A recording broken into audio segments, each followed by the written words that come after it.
Okay, so in this video I'm going to go over everything you need to get a Smith's little torch set up and how to do it safely and some little extras that help a lot when just using one of these.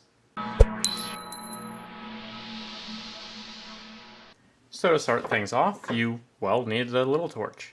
And a lot of people are afraid of these and this whole setup, and that's one of the reasons why I'm making this video, to show how everything goes together and how it's pretty safe as long as you are careful with everything. So, this is my old torch. This is about 5 years old. And as you can see, there's a lot of weird discoloration. Even the little nozzles are faded from sunlight, because I used to keep everything outside.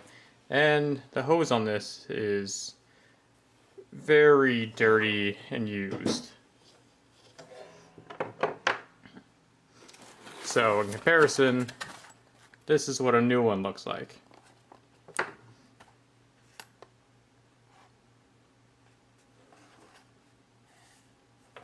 So if you do order one of these, and it comes with, or there's options to come with different tips. If you do any work like I do, you're only going to use 2 of those tips. You're going to use the number 4 tip for the majority of your work, and then the number 3 tip for very fine soldering or melting of things. And that's it. You can use the other ones if you're using, or if you're making way bigger parts, but for the most part those 2 do everything. You can melt metal in a crucible with the larger tips, or you can buy one of these, which is basically a rosebud tip, I believe that's what it's called. But it has 4 torch ends in the end of it. It extends it out so there's no heat near you. So it makes it really long, so your hand isn't over where all the heat is. So these are the 3 tips that I use, and nothing else. I never even touch others. Keep that in mind when you're ordering things. The other thing is, the reason why I'm switching this over is this is just my older one, and I happen to have this one that was gifted to me, so I'm going to switch over to a newer one. So inside the box, like I said, you'll get your different tips. Take all these out, and then some documentation that I'm not going to need, and the actual part. Unwind this, and here we are. So attaching tips to this is really simple, and they all have numbers on them stamped into this part of the tip. So this is a number 4, which is the one I use 90% of the time. And they can be put on any direction. So typically you'd be holding it like this, and it'd be off that way. So you're going to want it to be facing down, depending on what you're doing, I guess, and what's comfortable for you. Also, you're going to want to tighten this.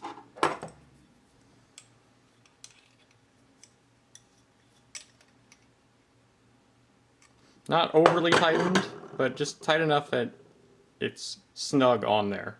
You don't want it leaking gas out of here.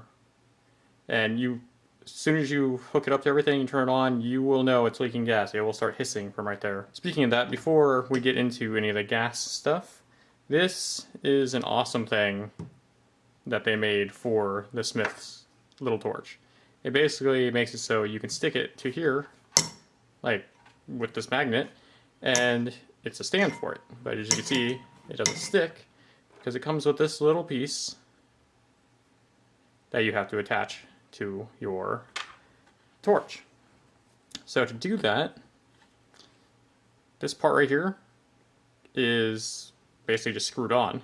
So if you hold it and hold here and turn, it'll pop free. And you can slide this down. And you can see what the internals of this is. It's just two pipes that go into here. So for this piece, you're going to put it on sideways to go over the pipes and turn it. And then go up here. And then screw this back down. And you want that piece to be on the back side, so when you put it, it sticks. And there you go. And then you have a magnetic stand now. The stand also holds all of your tips, and you can put them in here based on whatever their numbers are. There you go. I actually have more tips than this can actually hold, but there's a majority of them. And this one can be held in here, but I suggest putting it on the side. So that's a nifty little thing. This is really heavy because it's a giant piece of steel, and it has a little pad on the bottom so it doesn't really slide around. Just be careful not knocking this off your table, because I do that a lot and have to find all my tips. But anyways, enough about this. This is basically how your setup is going to look, just sitting on your desk most of the time. But we need to look at the other end of this now. So when we get to the other end, it's these two brass fittings. And you'll notice these little lines on the red end, which is your acetylene end, or you can even use propane with this. This threads on backwards, and this one threads on the normal way. So keep that in mind, and it also makes it so you can't thread it onto the wrong one. So these actually thread onto one of these, which is a regulator. And this regulator is missing the adjuster for it, which goes in here. So when storing these, to keep this lasting as long as possible, and when you're not using it, make sure to make it so this is loose, so there's no pressure on the thing inside of here. And it just makes them last longer. So, for something like this, I'm going to leave it loose like I said, but I'm not going to attach this to it yet, because I'm going to put it onto my canister first. But both of these are pretty much the same. This is the one for oxygen. They're labeled. Well, the other one used to be labeled.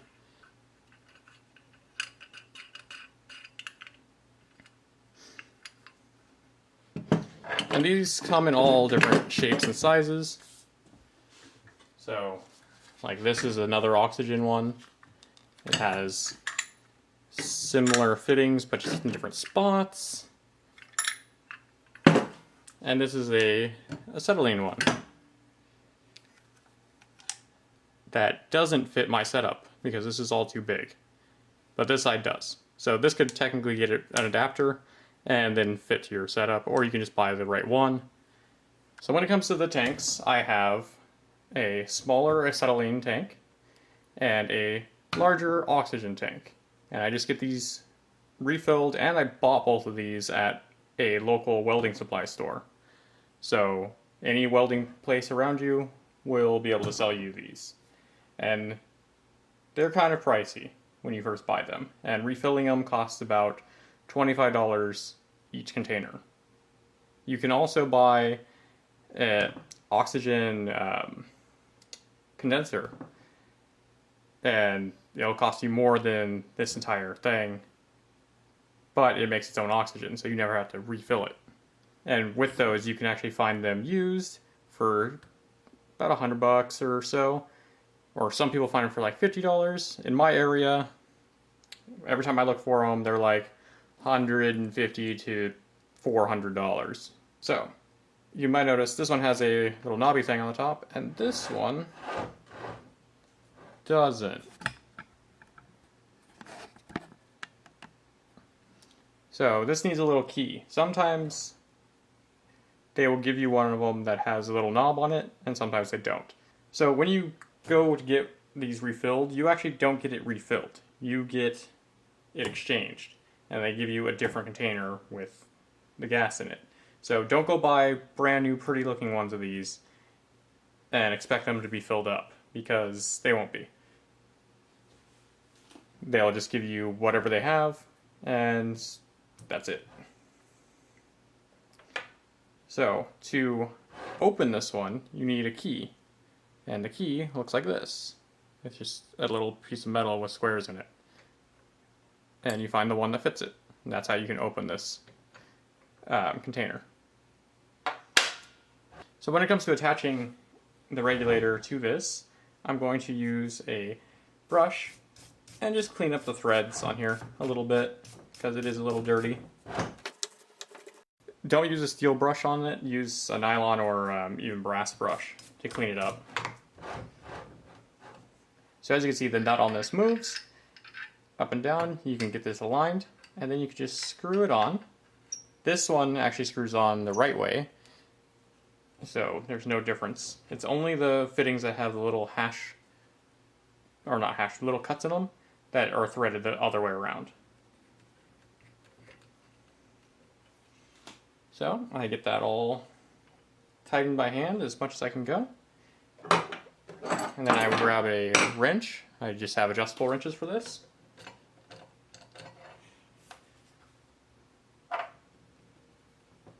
And tighten it up.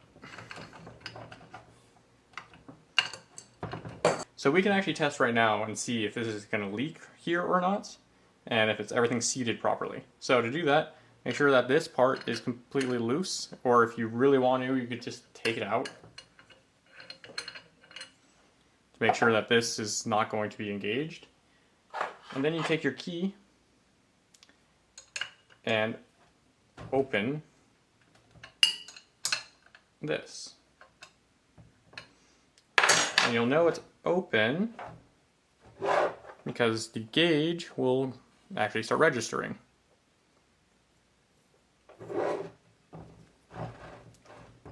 So to test if that is leaking or not, get a cup with soapy water in it.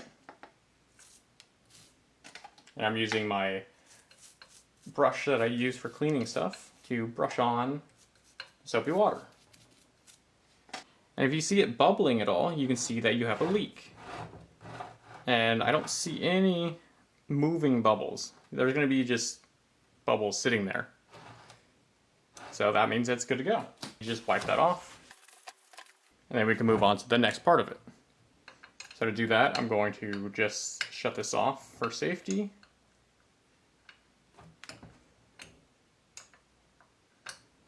Until it stops moving. So now we're going to put on the actual part that goes to our torch. And as you can see, it has little dashing marks, meaning that you screwed on how you would basically unscrew something. Because it has reverse threads. Alright, so that's on now. Same thing, take your wrench and just tighten it down a little bit. So no longer moving. So now that that's in, I'm going to take this and start screwing it down. Because I want it to be able to let gas out to this point. But before I do that, we have to turn the gas back on.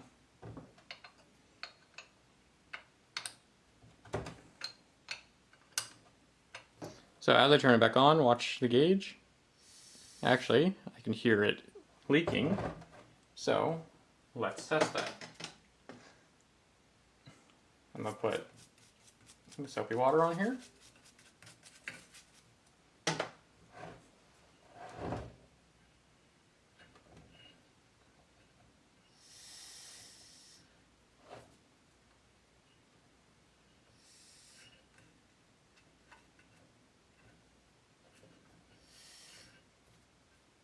So, you saw that there was no bubbles happening right there.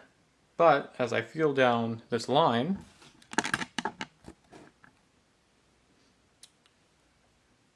to make sure that if I can feel any holes or anything, right here, I could see that the line is broken. So, this whole thing is not usable. So much for having a new torch end.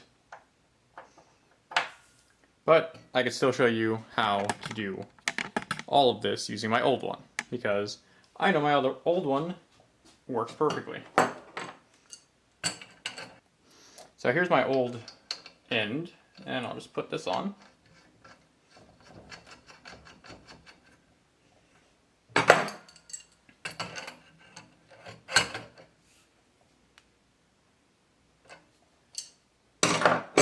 I'm going to put this on here.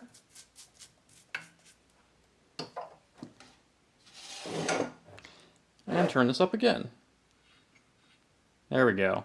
See how it starts moving now and we don't hear any hissing noise? Also, there's no bubbling. So this one is good.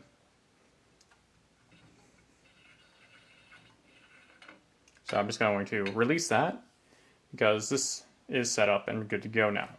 So when it comes to the oxygen tank, it's pretty much the same thing, a little bit easier and a little less dangerous, but just a little less because it's still oxygen.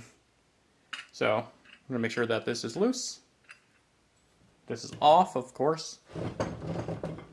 And then I'm just going to line it up and screw this on.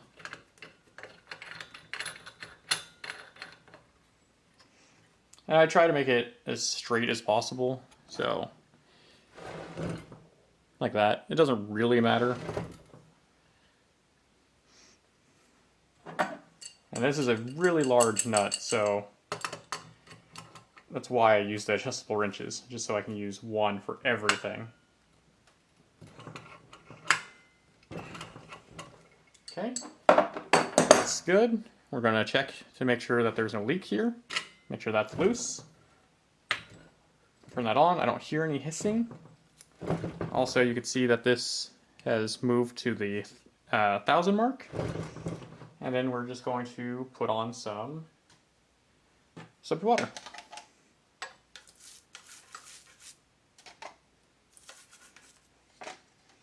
And I don't see any moving bubbles at all. So we're good on that. So the next bit I'm going to focus on is putting on our torch line. So same thing, just kind of butt that in there. And you can see it can kind of wiggle around. And then screw this on. And this screws on how any normal bolt would.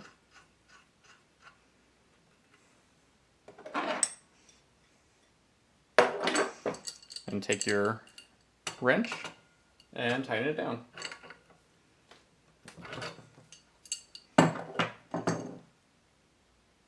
And then repeat the weird soap water trick on it.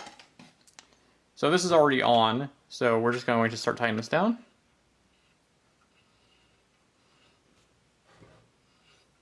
There we go, you can see that your dial is moving, and there's no bubbles happening, and there's no hissing noises from anywhere else. So if you're having that problem with like how this is, and you hear hissing and nothing is bubbling, you can actually submerge this in water to see where the bubbles are coming from. I was able to just feel down this for the broken spot. So it seems like there's actually a couple broken spots in this one. So it kind of sucks, but it happens. So all I need to do is switch all the pieces of my other torch back over to my old one, and then figure out what to do with this one. So here is your entire working torch setup. As you can see, here's the old torch with its non-broken lines. These lines are replaceable, but I have to look into that for the other one. When it comes to the canisters, there's gauges on them that tell you what PSI is you're allowing out through your torch end. And I'm going to show you what to set those to. So when it comes to your acetylene, this is the gauge that tells you how much PSI you're putting out. And this is the one that tells you how much is in the container. This also tells you how much is left in your container. So if this gets all the way down to nothing, just about, it means you need a new container. So that's how you can gauge how much you have left. So to adjust this one, you just turn this until it moves There we go.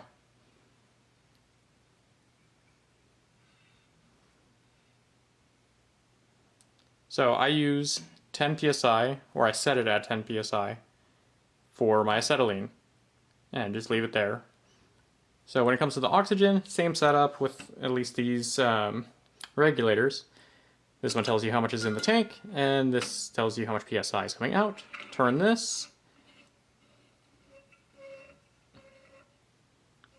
and we want it at 20. So if you go over, say I go up to 40 on accident. If you turn it down, you could completely unscrew this and it won't go down. How you make that go down is releasing the pressure by just opening the oxygen side. You see how it drops? So I could turn this back up. And we want the oxygen at 20 psi. And now if you open this, it'll drop a little bit, which is totally fine, and it'll come back up. This happens every time you open these. And you're not going to need to open them much when you're using this torch. So when using a setup like this, oxygen and acetylene setup, the reason why I don't have two of the same size is this will last 2 times longer than this oxygen tank. If I'm remembering right, it's because the molecules in oxygen are a lot bigger than the molecules in acetylene gas, and so there's more in here than there is in here technically. That doesn't really matter, just know that for every one of these, you'll be going through 2 of these. And just so you know, this is a 8 cubic foot container. Alright, so I don't keep these like this. I have a little carrier for them that looks like this dirty thing. So I actually got this carrier with these regulators and this and a bunch of welding ends like that I'm not using. So you could probably go a lot cheaper by piecing out everything. And I'm going to try to find links to everything in this so you can just buy them if you need them.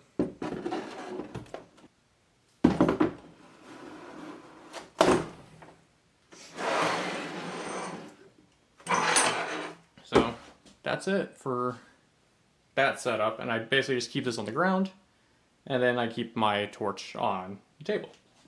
So I'm going to move this down there. So when it comes to actually lighting one of these and getting the flame to the right intensity, I guess, it's very subtle movements. So I have the number 4 bit in here, or number 4 end in here. And to actually light it, you can use either one of these. So you could use a striker or sparker, or you could use one of the automatic torch lighter things, which it just makes electricity on one end of it, and that will light it. So let's go with the sparker for now. You want to take your torch and barely turn on the gas.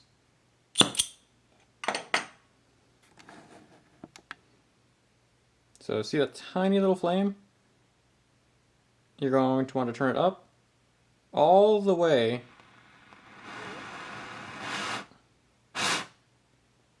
until it starts to do that. So see how long this flame is? When it starts doing that, that's bad. You want it consistent, and then you can turn on your oxygen just a little bit at a time, and it will start to shorten that down.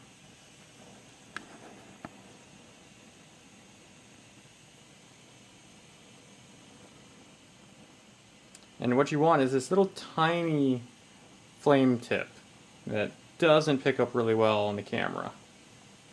I'll see if I can take a picture of that. Nope, won't even come up on pictures. So, I will have to draw something for it.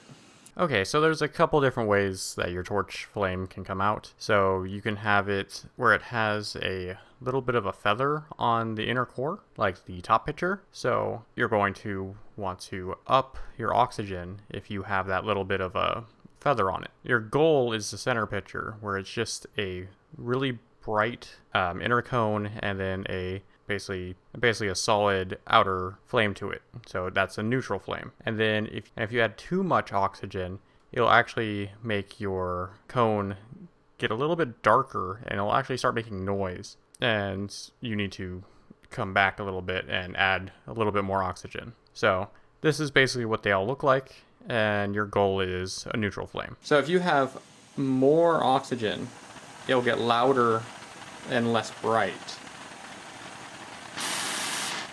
Or if you have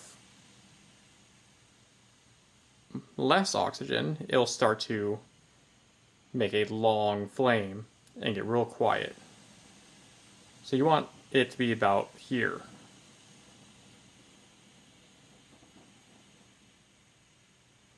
So there's two ways to turn this off. You could do it the way that almost everyone else does, which I hate, which is turn off the oxygen first, and then turn the gas off, and then I'll have that and have a little loud explosion. Or instead of that, you could just get it set, and then you could just turn the gas off and turn the oxygen off. No explosion. So that's up to you. I guess the other way, people say that it lessens your chances of the flame getting sucked down into your tubing and going into your containers and exploding lines, and I've never had that happen, but that's up to you. One other thing I forgot to mention is you can blow out your flame pretty easily. So this is number 4, like I said, it's really easy to light. But if you overdo one of the gases, it'll just put it out. So it needs to be an even mixture. This becomes even more important when you go down in size with your torch ends. So this is a number 3, which is only one size different.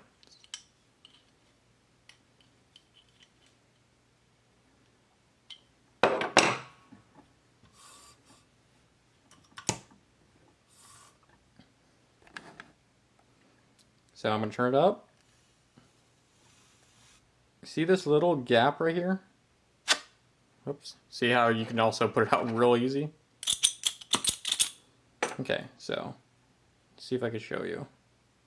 Look at the base right here. You'll see a gap and then it'll shut off because it has too much gas. So if I just barely turn on the oxygen, come on camera, focus. It shuts off.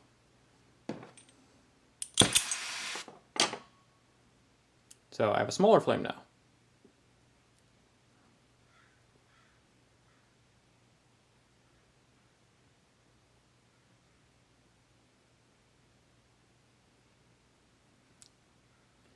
So that's how difficult it is to get a small torch lit. Also, you can't even hear this one when you get it right. But it's still extremely hot. And this is a number 2 bit, or tip. And if you look at the tip of it, you'll see this little shiny bit in there. And that is a piece of ruby that they put in there to make it so the tip is small enough, because you can't really do that using copper.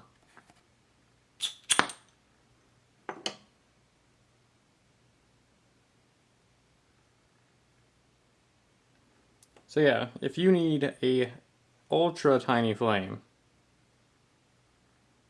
that is extremely hot, this is the way to do it.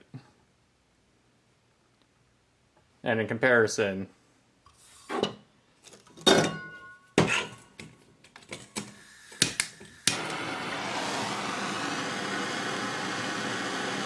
There's a big difference.